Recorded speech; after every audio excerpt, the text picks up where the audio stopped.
It's Labmas, it's day 6, and we're making a foaming salicylic acid face wash. So for this we need some vegetable glycerin, which is in this beaker, and we need some water. And to the water I'm going to be adding the salicylic acid, and this is a specific type of salicylic acid called Salicylic 40, and it's highly water soluble and it's a lot more stable and easy to work with than salicylic acid. As usual, I'll have the formula and all of the links to suppliers and things like that will all be on my Patreon, which is linked below if you want to try this out yourself.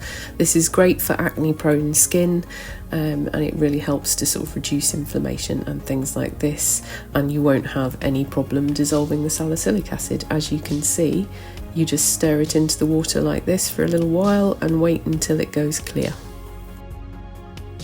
Once you've done that, pour it into your glycerin and then stir around to combine the glycerin with the water and the salicylic acid. Then we can add our other phase A ingredients, of which I've got some Saligard PCG, which is a water-soluble broad-spectrum preservative, and then some green tea extract because that's soothing and also good for acne-prone skin. And we'll just mix that in. You don't need to worry about the colour of this, purely because it's going in a foam bottle, so any colour is redundant anyway, it just comes out as white foam. Now we can work on our surfactant phase, for which I've got some AOS 40, which is an anionic cleansing and foaming surfactant that's nice and gentle, and we're using it at a nice gentle percentage as well. And then to that I'm adding cocamidal propylbutane, which is amphoteric and will add a bit of bubbles and foam and then help it be even more gentle. And again, the percentages of this matter, and I also go into the active surfactant matter, etc. on the blog on Patreon.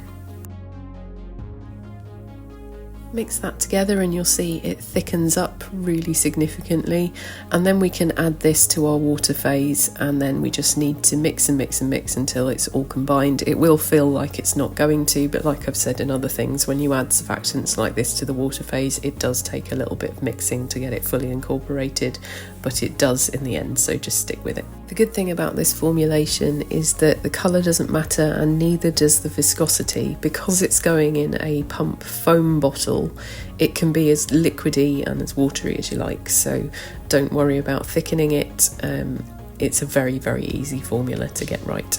So we'll just mix that in. You can see it's gone a bit cloudy, but that's absolutely fine. You don't mind that.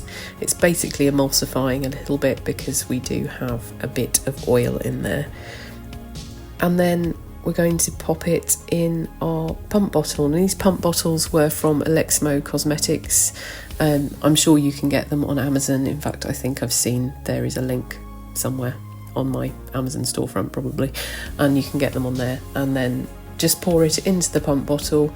Don't do what I do and fill it up too much. Leave a bit of space for the pump because it does displace it, and then you'll see as I do it here, it all comes out the side, and then I have to clean it up, but you know, you live and learn.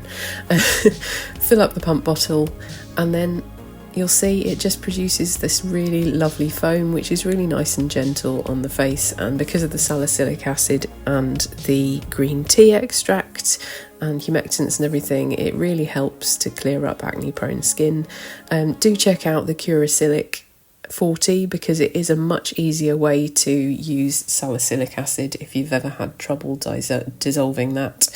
And it just produces a really lovely foam. So I hope you enjoy this formula. Thank you for subscribing and all my patrons, including my VIP and mentoring here, and I'll see you tomorrow for something else.